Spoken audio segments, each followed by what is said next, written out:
Hello, everyone. This is Mr. Felix here, and we are doing another analysis tool, and this one would be a written doc analysis worksheet. So, I'm just going to go over what each thing is and what kind of things I would expect for you to kind of fill in for it and the reasonings behind it. So, what type of document? Checked one. So, a lot of them that we're going to be doing would usually be newspapers or letters. So you either click one of those, but sometimes you can do a telegram or another report.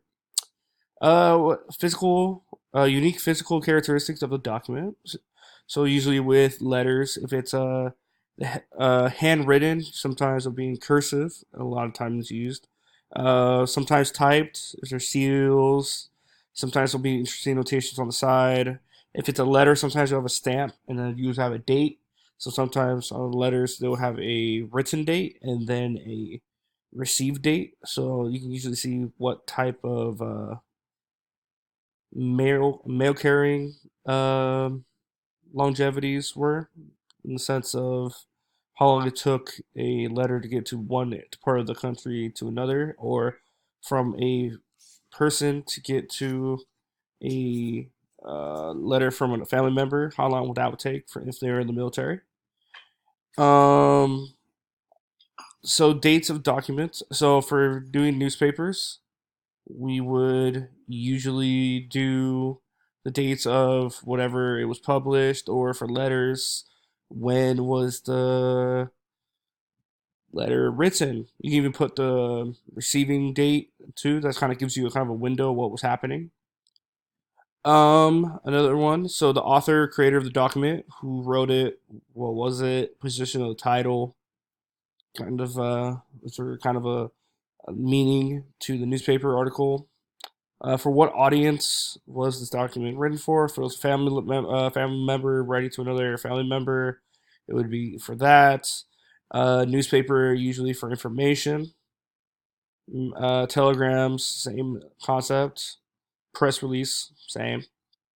For number six, document information. So there are many possible ways to answer this. So list three things author said you thought were important. So if it's a letter, was it something that happened in their life, something they've been hearing, how they've been asking the other family to write back some information about some other person, so you get more of a concept of what was happening, or you can even get some interesting things that are happening around their lives. That so say like a farm, they're on a farm and the farm wasn't doing so well because the family member was at war since they were short on working hands.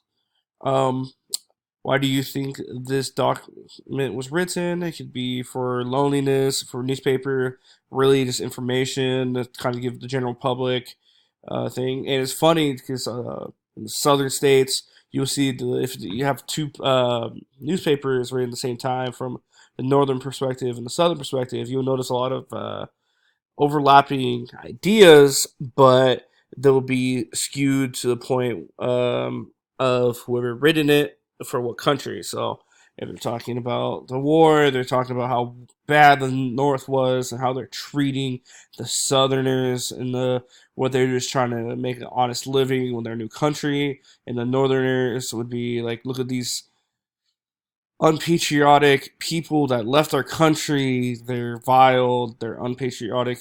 Why should we let them have this country at all? They're taking away our land that we got. And what evidence in the document helps you know why it was written? Quote the document. So just write some passages of maybe a newspaper, a letter, and lists two things in the document that tells you about the life of the United States at the time it was written. So that's where it's kind of good to kind of get the date, and you can kind of see what the person felt. And if you want to get some further information about the time period, you can usually Google what was happening around that time.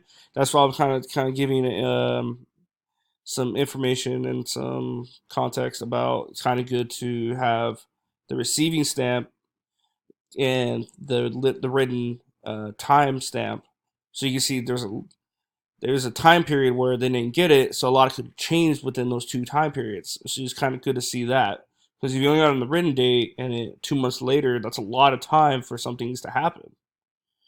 And write a question to the author that is left unanswered by the document. So, is there something you would like to know more? Is there something like, hey, why did you write this in a newspaper? What was the point? Like, what happened?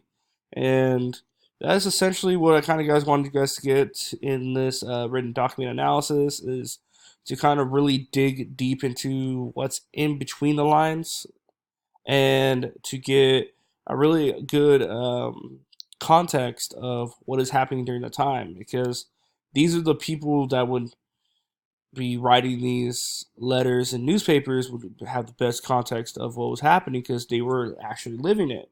And hindsight is 2020, but we can look through our future goggles and kind of say, well, they were dumb, but they didn't know what was going to happen. We do.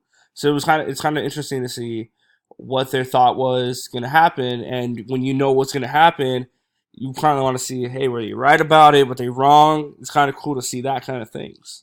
So thank you, and I hope you do well on the worksheets.